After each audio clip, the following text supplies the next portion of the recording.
Cher Père Noël, s'il vous plaît, envoyez-moi un papa. Sa lettre au Père Noël a fini sur le bureau d'un milliardaire solitaire. L'hiver a enveloppé la ville de New York dans son froid le plus mordant. Les vents ont tranché à travers les rues étroites, balayant la neige tombée dans les coins comme des souvenirs oubliés. C'était le genre de froid qui s'installait dans les poumons et y restait. Julia Carter, 5 ans, serra son écharpe plus fort, son souffle embuant le tissu alors qu'elle toussait. Un son sec et persistant qui ne la quittait jamais quand le temps tournait. Sa petite main serra la main de sa mère fermement. Angela Carter marchait d'un pas vif. 28 minces cheveux blonds pâles tordus en un chignon. Son manteau était trop mince pour la température, mais elle ne se plaignait jamais. Elle travaillait 2 emplois, nettoyant des bureaux la nuit et aidant dans un magasin à prix réduit les week-ends. Quel que soit l'argent qu'elle avait allait vers le loyer, l'épicerie et les médicaments de Julia pour ses problèmes respiratoires chroniques. Leur appartement se trouvait au 5e étage d'un immeuble délabré dans le Queens. Une pièce, un lit, un radiateur d'appoint vacillant qui fonctionnait à peine. Les nuits étaient froides et calmes, sauf pour la toux de Julia et le doux bourdonnement de la ville en dessous. Chaque vendredi avant son quart, Angela s'arrêtait devant un restaurant rapide et laissait Julia s'asseoir près de la fenêtre. À l'intérieur, des enfants riaient, du ketchup sur leurs doigts tandis que leur père les soulevait dans des chaises hautes ou leur donnait des morceaux de poulet frit. Julia n'a jamais demandé à entrer. Elle regardait juste, joues pressées contre la vitre embuée, yeux grands ouverts, poitrine se soulevant avec de doux sifflements. Elle n'a jamais dit un mot, mais Angela a vu son reflet dans la fenêtre, dans la lumière dorée, et cela la faisait souffrir. Cette nuit-là, de retour à la maison, Julia ne pouvait s'empêcher de penser à la façon dont les sourires de sa mère s'estompaient toujours trop vite. Comment son rire ne sonnait jamais comme ceux du restaurant. Elle n'était pas vieille, mais ses yeux semblaient plus vieux que quiconque que Julia connaissait. Pendant qu'Angela faisait bouillir de l'eau pour des nouilles, Julia se recroquevillait sous une couverture, toussant. Quand sa mère ne regardait pas, elle attrapa un morceau de papier ligné de son cahier, prit un crayon émoussé et commença à écrire. « Cher Père Noël, s'il vous plaît, envoyez-moi un papa. Pas pour moi, mais pour maman aussi.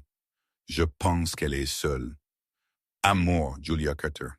Maman, Angela. » Sous les mots, elle dessina une image.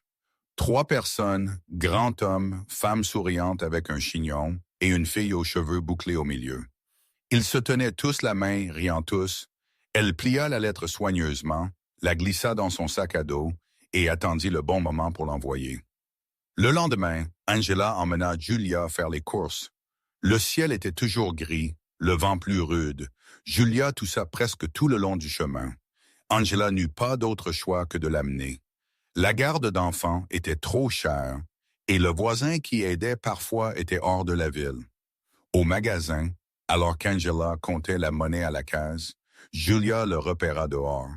Une boîte rouge vif à côté du bâtiment étiquetée en lettres blanches grasses, suggestion client, Grayson Holdings. Mais pour Julia, cela ressemblait exactement à une boîte aux lettres pour le Père Noël. Elle avança sur la pointe des pieds, sortit la lettre de son sac à dos et la glissa dans la fente. Ses lèvres bougèrent silencieusement. « S'il vous plaît, trouvez-le, Père Noël. » Angela se tourna juste au moment où Julia revint en sautillant. « Que faisais-tu, chérie? »« Rien, » dit Julia, souriant petit. Angela ébouriffa ses boucles, inconsciente.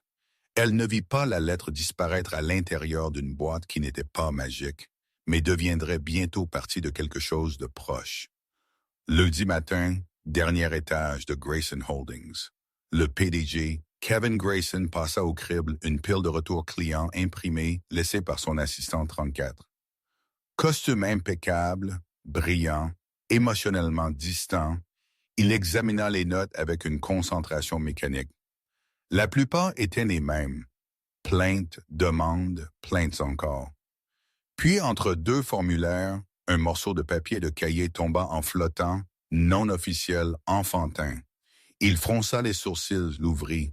« Cher Père Noël, s'il vous plaît, envoyez-moi un papa. » Il se figea.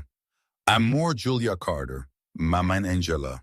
Angela Carter. » Le nom le frappa comme un choc soudain, des mois plus tôt lors d'un petit incendie électrique au niveau de l'entrepôt. Un membre du personnel d'entretien avait sauvé un homme âgé, le tirant, restant calme, administrant les premiers secours. Elle refusa toute récompense.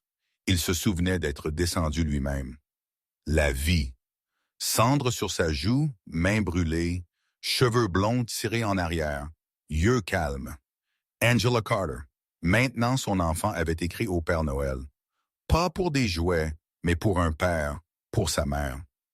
Kevin fixa le dessin, 3 bonnes chums allumettes souriant. Quelque chose se coinça dans sa poitrine. Dehors, à sa fenêtre, la neige avait commencé à tomber.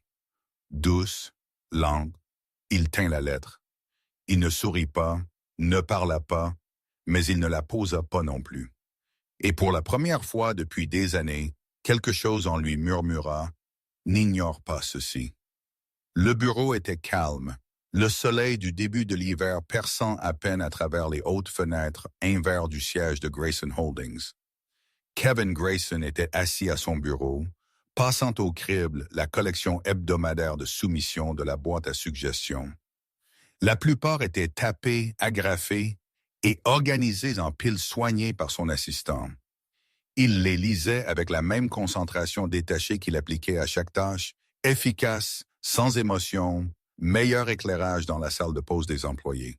La sécurité doit revérifier les badges d'identification à l'entrée ouest. S'il vous plaît, réparez le distributeur automatique au 7e étage. Il a encore mangé mon dollar. Kevin cligna à peine des yeux. C'était routinier, prévisible, oubliable jusqu'à ce que ses doigts effleurent quelque chose de différent. Un petit morceau de papier, plié à la main et fourré négligemment entre 2 plaintes formelles. Pas d'entête, pas de papier à en-tête de bureau, juste de légères marques de crayon à l'extérieur et un pli au milieu comme si un enfant l'avait pressé fermé avec des mains prudentes, maladroites. Il le déplia lentement. La première ligne l'arrêta net. « Cher Père Noël, s'il vous plaît, envoyez-moi un papa. » Kevin fixa les mots pendant un long moment. Pas une blague, pas de spam. Il continua à lire. Un simple dessin. 3 bonnes chums allumettes, un grand homme, une femme avec un chignon et une petite fille entre eux se tenant la main. Tous les 3 souriaient d'en dessous en impression inégale. Amour Julia Carter. Maman Angela Carter.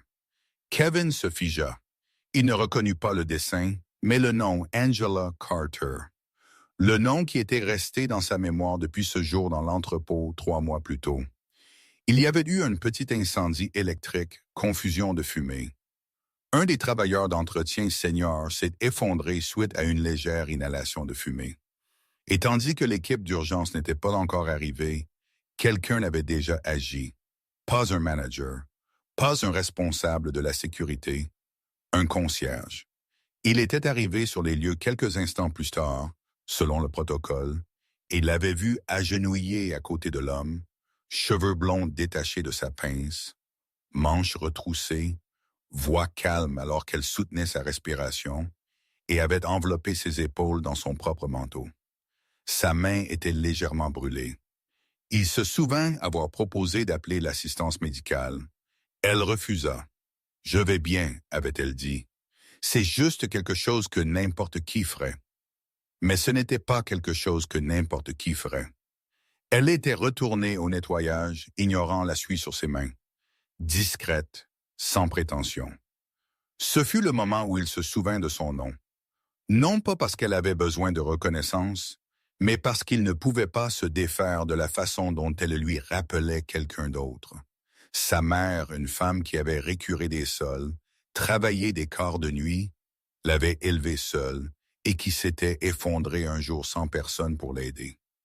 Maintenant, sa fille Julia écrivait des lettres au Père Noël, ne demandant pas de jouets, pas de jeu, mais un père pour sa mère. Kevin relut la ligne. Pas pour moi, mais pour maman aussi. Je pense qu'elle est seule. Sa poitrine se serra. Il se pencha en arrière dans sa chaise, fixant le plafond, clignant fort des yeux. Un souvenir fit surface. Lui à 6 ans, recroquevillé sous une couverture, écrivant dans un journal parce qu'il ne pouvait pas se permettre l'affranchissement. Il avait écrit la même chose. Je souhaite que quelqu'un aide ma maman. Il n'avait pas cru au Père Noël, mais il avait cru en l'espoir. Et maintenant, 30 ans plus tard, une autre petite fille avait placé ce même espoir dans une boîte rouge à l'extérieur de son immeuble. Une coïncidence peut-être, mais cela ne semblait pas ainsi. Kevin regarda de nouveau la lettre. Le coin inférieur avait une légère tache d'eau, peut-être de la neige ou des larmes. L'écriture était tremblante. C'était vraiment un jeune enfant. Elle avait écrit attentivement, délibérément, et chaque mot avait atterri comme une supplique silencieuse. Quelque chose s'agita en lui. Pas une obligation, pas de la culpabilité, autre chose. Il se retrouva à se demander « Pourquoi Angela lutte-t-elle toujours comme ça? Pourquoi sa fille ressent-elle le besoin de souhaiter quelque chose de si fondamental? Pourquoi maintenant, juste avant Noël, cette lettre est-elle sur mon bureau? » Kevin ne croyait pas au destin. Il croyait au système, au contrôle, au résultat. Mais cette lettre, ce n'était pas partie d'un système. C'était personnel. Il reposa le dessin sur son bureau. À côté, la lettre. Il n'y avait pas de protocole d'entreprise pour cela. Aucune ligne dans le manuel de l'employé lui disant comment répondre, mais il savait une chose.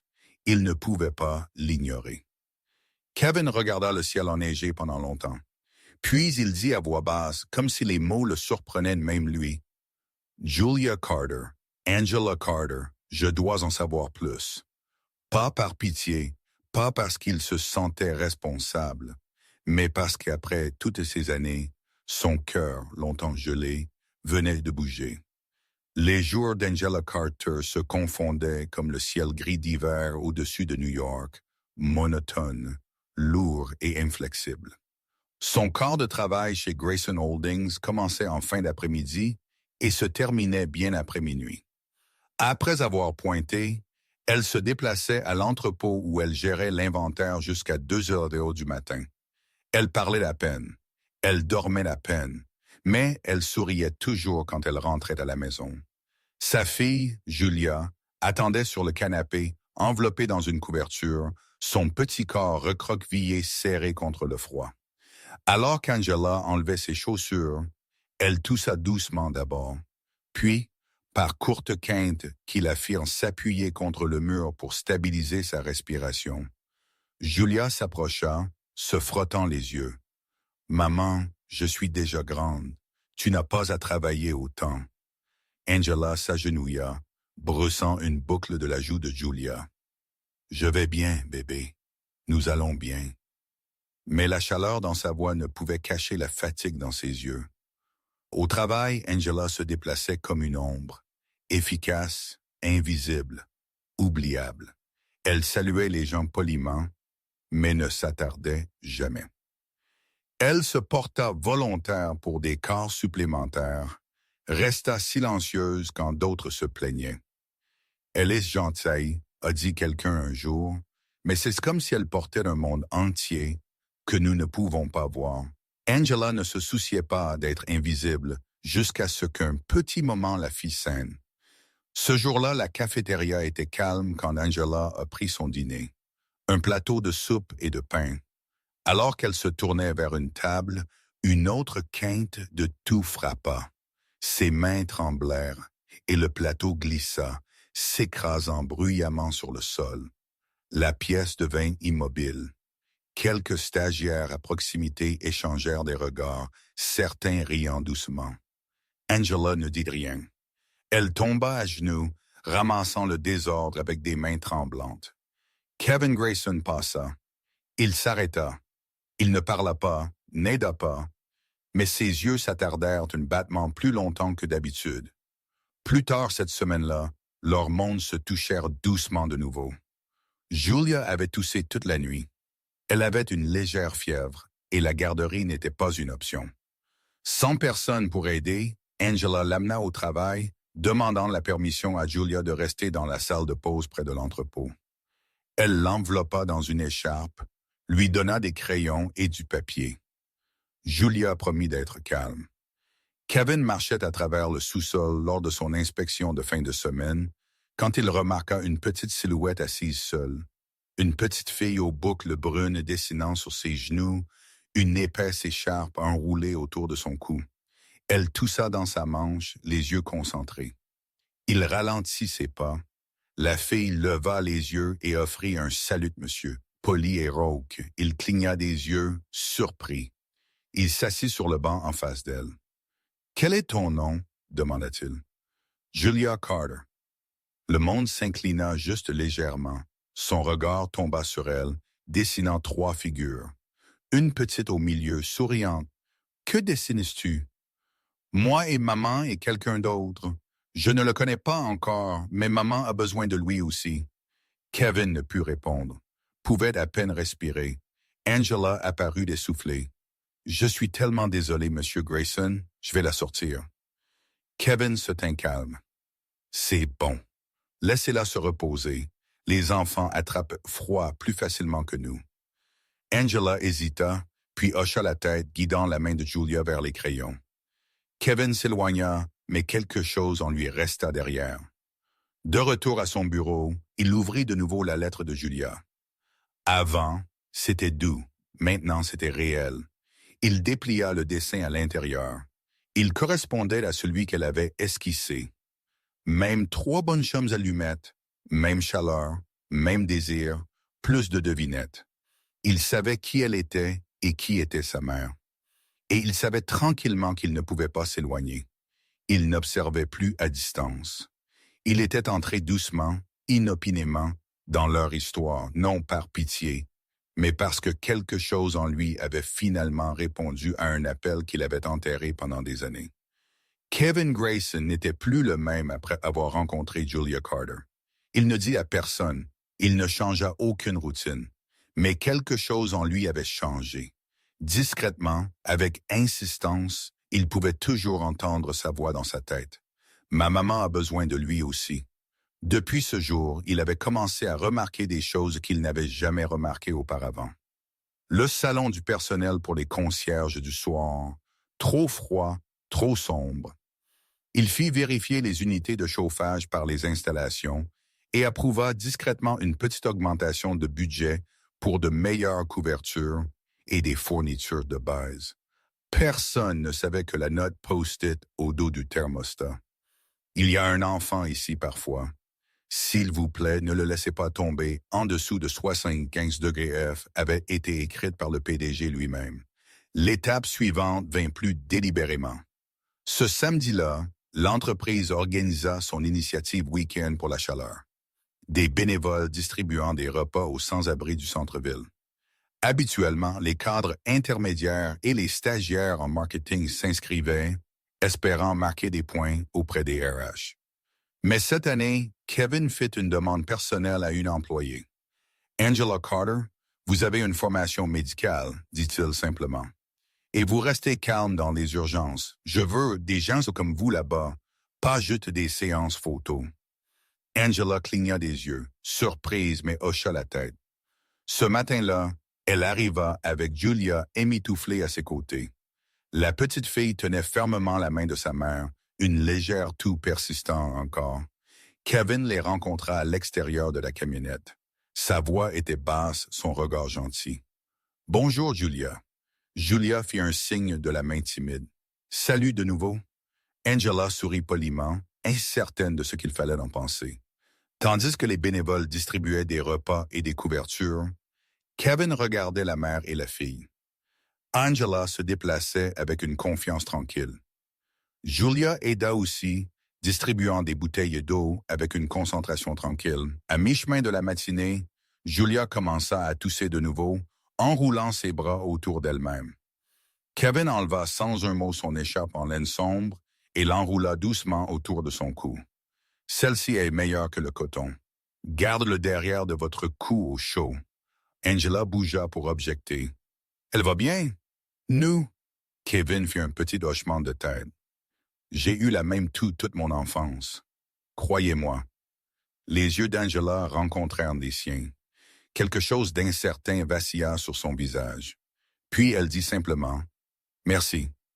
Après l'événement, Kevin suggéra qu'ils s'arrêtent pour dîner. Pas un restaurant formel, juste un petit restaurant proche. Les yeux de Julia s'illuminèrent. « Pouvons-nous avoir du poulet frit ?» Angela hésita. Kevin hocha la tête. « Sonne parfait. » Les trois d'entre eux s'assirent dans une banquette sous des lumières douces. Julia bavarda plus que d'habitude, racontant à Kevin ses dessins et comment elle avait cru autrefois que le Père Noël était le livreur de pizza. Kevin rit sincèrement, un son que même lui n'avait pas entendu depuis longtemps. Angela observa quelque chose dans la façon dont il écoutait Julia, comment il répondait à chaque question avec patience. Cela la troubla de la meilleure façon. Quand la nourriture arriva, Julia claqua des mains. « Maman, c'est comme si nous étions dans un film de Noël. » Angela sourit, s'ajustant encore à l'étrange chaleur de tout cela. Kevin, sentant son hésitation, partagea une histoire. Un Noël quand il avait 10 ans. Pas d'arbre, pas de chauffage, mais sa mère avait enveloppé une vieille paire de gants dans du journal et les avait laissés sous son oreiller. « Je pensais que c'était le meilleur cadeau de tous les temps, dit-il, parce qu'elle l'a donné avec tout ce qu'elle avait. » Angela baissa les yeux, puis les releva lentement, son expression changeant. Sur le chemin du retour, Kevin offrit une voiture de fonction. Cette fois, Angela dit oui.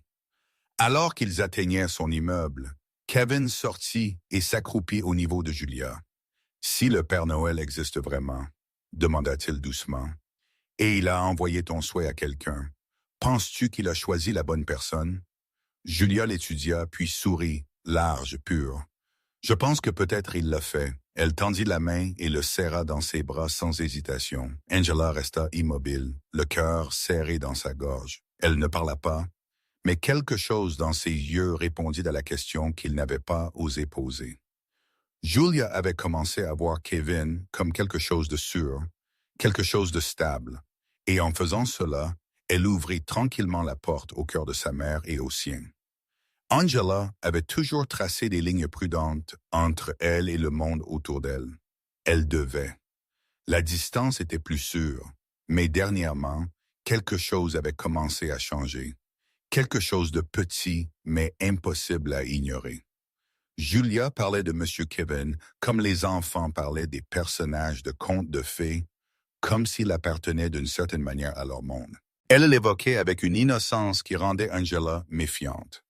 « Chérie, c'est un homme très occupé, » dit Angela un matin, aidant Julia à enfiler son manteau. « Il est le chef de toute l'entreprise, nous ne devrions pas le déranger. » Julia marqua une pause, levant les yeux avec des yeux bruns sérieux. « Mais il vous regarde comme si vous étiez quelqu'un de vraiment important. » Angela cligna des yeux, prise au dépourvu.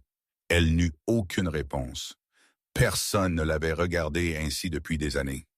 Kevin, d'un autre côté, avait déjà franchi la ligne qu'elle ne savait pas avoir tracée. Discrètement, méthodiquement, sans annonce, il avait commencé à se soucier. Quand il a examiné les bilans de santé des employés et a vu Angela signaler pour une tension artérielle basse et une tension rénale au stade précoce, quelque chose en lui s'est tendu. Il appela un vieil ami de la faculté de médecine, un interniste de confiance, et arrangea un examen médical discret. Angela vint pour ce qu'elle pensait être un dépistage de bien-être requis pour le personnel de nuit. Le docteur dit simplement « Il y a quelqu'un qui veille sur vous. Il ne voulait juste pas vous mettre mal à l'aise. » Angela rentra chez elle après, une ordonnance dans une main et quelque chose de non dit dans l'autre. Mais ce fut l'appel téléphonique tard un vendredi soir qui rendit tout réel. Julia avait toussé plus ce jour-là, mais au coucher du soleil, ses joues brûlaient et sa respiration était devenue superficielle. Angela prit sa température 3 fois, priant qu'elle baisse. Elle ne baissa pas. La panique monta dans sa poitrine. Elle considéra d'appeler une ambulance, mais le coup imminent la figea. Elle fit défiler ses contacts et marqua une pause sur un nom. Kevin Grayson. Son pouce plana, puis bougea, puis pressa à appeler. Il répondit à la première sonnerie. « Je suis en route. Pas de questions, pas d'hésitation. » 20 minutes plus tard, sa voiture s'arrêta. Angela se tenait sur le trottoir, Julia dans ses bras, enveloppée dans une couverture. Kevin jeta un coup d'œil à l'enfant et la souleva doucement dans ses propres bras. Sur le trajet vers l'hôpital, ils s'assirent en silence. La neige tombait en douces vagues à l'extérieur de la fenêtre, étouffant la ville dans l'immobilité. Kevin parla finalement, voix basse. « Quand j'avais 7 ans, ma maman s'est effondrée pendant son quart de nuit. J'étais seul à la maison. Je ne savais pas quoi faire. Je souhaitais juste que quelqu'un la porte en sécurité. » Angela le regarda. Ses mains étaient instables, mais sa voix contenait quelque chose de fragile. À l'hôpital, Julia fut stabilisée rapidement. La fièvre était élevée, mais gérable. Après la perfusion intraveineuse, sa respiration s'apaisa. Elle s'endormit, les doigts s'enroulés autour de la couverture. Angela s'assit à côté d'elle, épuisée. Kevin tira une chaise de l'autre côté. Ils ne parlèrent pas. Ils n'en avaient pas besoin. Quelque part après minuit, Angela s'endormit, et lui aussi. Quand Julia ouvrit ses yeux des heures plus tard, elle les vit, sa mère et l'homme aux yeux gentils, tous deux endormis, penchés. Elle cligna des yeux, puis tendit la main et prit leurs mains, les tirant plus près. « Maman, » elle murmura, « j'ai dit au Père Noël que je ne voulais plus de jouets. » Kevin remua. Il ouvrit ses yeux et regarda Angela. Elle était déjà éveillée, regardant Julia avec des larmes, montant doucement. Aucun ne parla, mais alors que leurs mains reposaient près de celles de Julia, Kevin tendit la main lentement, doucement, et prit la main d'Angela dans la sienne. Elle ne se retira pas. Et dans cette chambre d'hôpital calme, avec la neige tombant toujours dehors et Julia respirant régulièrement entre eux, quelque chose sans mots passa entre les deux adultes. Pas une promesse, mais un début. Angela avait toujours cru que la résilience signifiait survivre tranquillement. Mais depuis cette nuit d'hiver à l'hôpital, elle avait commencé à réaliser que parfois la force ressemblait beaucoup à laisser quelqu'un rester. Alors que sa santé se stabilisait lentement, grâce à des bilans constants et de meilleurs soins, Kevin l'approcha avec une proposition. Ce n'était pas une promotion, pas exactement, mais quelque chose d'entièrement différent. Il l'invita à rejoindre une division nouvellement formée, soins et soutien aux employés, conçue pour créer de meilleures politiques pour les travailleurs en position vulnérable. « J'ai besoin de quelqu'un qui comprend ce que cela signifie de travailler 2 emplois et de toujours tomber court, » dit Kevin, sa voix calme mais sincère. « Pas quelqu'un avec le CV parfait. J'ai besoin de quelqu'un de réel. » Angela hésita. Elle regarda ses mains, toujours rugueuses après des années de nettoyage, et admit doucement. « J'étais dans ma dernière année d'études en biotechnologie. J'ai abandonné quand je suis tombée enceinte. Je n'ai jamais regardé en arrière. » Kevin ne broncha pas. Il sourit simplement. Alors peut-être est-il temps de regarder en avant. Le changement fut tranquille mais significatif. Angela commença à travailler de jour dans le nouveau département, apprenant la rédaction de politique tout en prenant encore des corps supplémentaires là où c'était nécessaire. Julia, en meilleure santé maintenant, commença à dessiner moins de maisons tristes et plus de fils avec des bonnes chums allumettes souriants. Un week-end, l'entreprise organisa une retraite de team building dans un parc au bord d'un lac en dehors de la ville. Kevin insista pour qu'Angela vienne, que ce soit par coïncidence ou douce orchestration. Elle et Julia finirent dans l'équipe de Kevin pour l'événement principal, un jeu amusant et plein d'esprit appelé Défi Famille au Triangle. Chaque équipe de 3 devait accomplir des obstacles tout en restant connectés par une corde ou en se tenant la main ou en répondant aux questions en parfaite synchronisation. Au début, Angela se sentit mal à l'aise, mais le rire de Julia la fit se relâcher. La stabilité tranquille de Kevin la garda ancrée. Quand Julia glissa sur une parcelle d'herbe humide, ce fut Kevin qui se précipita pour la soulever, brossant la saleté de ses genoux avec une tendresse surprenante. Ce soir-là, alors qu'ils étaient assis sous des guirlandes lumineuses et buvaient du cacao près du foyer, Julia se pencha contre le côté de sa mère et demanda: Maman, si quelqu'un a deux personnes qui l'aiment très fort, est-ce que cela peut être appelé une famille? Angela cligna des yeux, son cœur serré dans sa poitrine. Elle passa doucement ses doigts dans les cheveux de Julia et murmura: Oui, bébé, c'est exactement ce que cela signifie. Julia sourit, se recroquevillant plus profondément dans son manteau. Alors je pense que j'ai une famille maintenant, dit-elle doucement. Angela ne parla pas. Elle regarda seulement de l'autre côté du feu où Kevin était assis les observant, ne souriant pas largement, n'essayant pas trop fort, étant juste là. Quelques jours plus tard, Kevin envoya à Angela une invitation manuscrite. Pas par des canaux officiels, pas par email. Elle était glissée dans le sac à dos de Julia avec un post-it qui disait « Ta maman est invitée aussi ». Angela déplia la carte. C'était une invitation au dîner des dirigeants de fin d'année de l'entreprise. La ligne en bas la fit marquer une pause. Pas de code vestimentaire. Apportez juste la personne que vous aimez le plus. Pendant longtemps, elle considéra ne pas y aller. Ces événements n'étaient jamais pour quelqu'un comme elle. Les robes de soirée, les rires, les verres de vin tenus juste comme ça. Mais Julia avait trouvé la carte et supplia: « S'il vous plaît, maman, allons-y, nous serons ensemble. » Angela entra dans le hall ce soir-là dans un chemisier bleu marine et un pantalon noir. Pas de bijoux, ses cheveux simplement attachés en arrière. Elle s'attendait à des regards, peut-être des chuchotements. Mais quand Kevin se tourna et la vit, ses yeux ne tressaillirent pas. Il s'approcha, non pas avec grand fracas, mais avec un but tranquille. Julia fit son vœu de Noël. Il dit: « Elle vous a choisi. J'espère juste que je pourrai rester près de ce vœu un peu plus longtemps. » Angela ne répondit pas immédiatement. Elle regarda autour de la pièce. Pour une fois, cela ne semblait pas trop grand ou trop hors de portée. Peut-être parce qu'elle n'était pas seule dedans. Elle sourit. Un petit sourire réel. Alors je suppose que nous verrons où les souhaits nous mènent. Ils s'assirent l'un à côté de l'autre cette nuit-là, ne se touchant pas, ne déclarant pas, juste deux personnes, autrefois étrangères, maintenant tournant tranquillement autour de la gravité de quelque chose qu'aucun des deux n'avait attendu.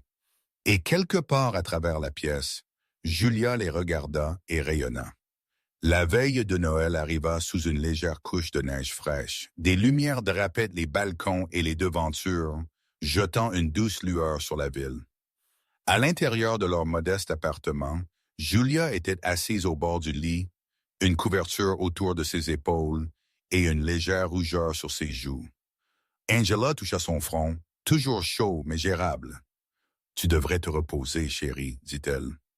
Julia secoua la tête. « Je dois y aller. Je dois remercier le Père Noël. » Angela sourit en connaissance de cause. « Parce qu'il a envoyé M. Kevin, » ajouta Julia. « Et ce fut le meilleur cadeau de tous les temps. » Angela gloussa doucement, enroulant une écharpe autour du cou de sa fille. « Eh bien, alors nous ne pouvons pas être en retard. » Ce matin-là, alors qu'Angela triait le linge, une enveloppe glissa sous la porte, de couleur crème manuscrite. Pas de logo, pas de ton formel, juste une ligne. Dîner de Noël chaleureux, pas de code vestimentaire, apportez juste celui que vous aimez le plus. À l'intérieur se trouvait une carte imprimée avec un dessin familier. L'esquisse de Julia de 3 figures souriantes sous un arbre tordu. Kevin l'avait gardée, et maintenant il l'avait transformée en invitation. Angela resta immobile pendant longtemps, tenant la carte. Ce n'était pas grandiose. Ce n'était pas poli. C'était quelque chose de plus profond, une place ouverte, un accueil tranquille. Ce soir-là, ils arrivèrent à l'immeuble de Kevin. Il attendait déjà en bas. Julia courut la première et le serra fort. « J'ai apporté le cadeau de maman, aussi, » dit-elle fièrement.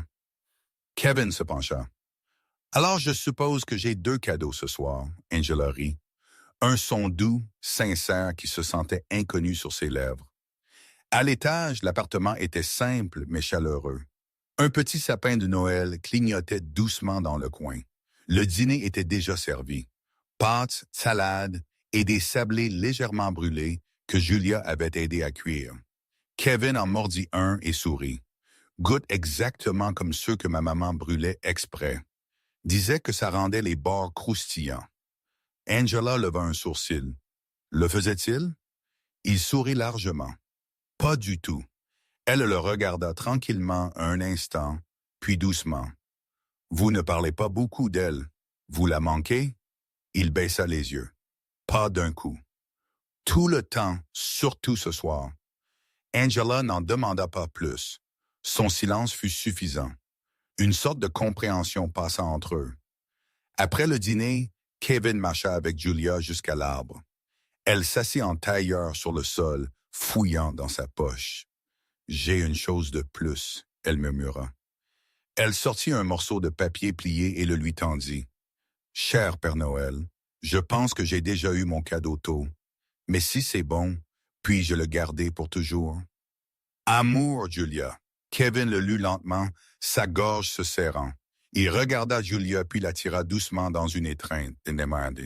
Angela se tenait à proximité, silencieuse, regardant. Personne ne dit rien de grandiose, pas de confession, pas de discours, juste une main partagée sous la douce lueur des lumières féeriques. Julia n'eut pas besoin d'expliquer. Kevin n'eut pas besoin de demander. Angela n'eut pas besoin d'être convaincue. Ce qu'ils avaient n'était pas bruyant. C'était stable. Et cette fois, Noël ne semblait pas froid du tout. Un an plus tard, la ville semblait la même à l'extérieur. Trottoirs gris, lumière clignotante, le bourdonnement lointain du trafic des fêtes. Mais tout avait changé pour Angela. Elle passait maintenant ses matins dans une petite salle de classe du centre-ville à étudier la nutrition et les soins communautaires. C'était une deuxième chance à le diplôme qu'elle avait autrefois laissé derrière. Les après-midi, elle travaillait à temps partiel dans une clinique locale, appliquant ce qu'elle apprenait pour aider d'autres qui lui rappelaient elle-même il n'y a pas si longtemps.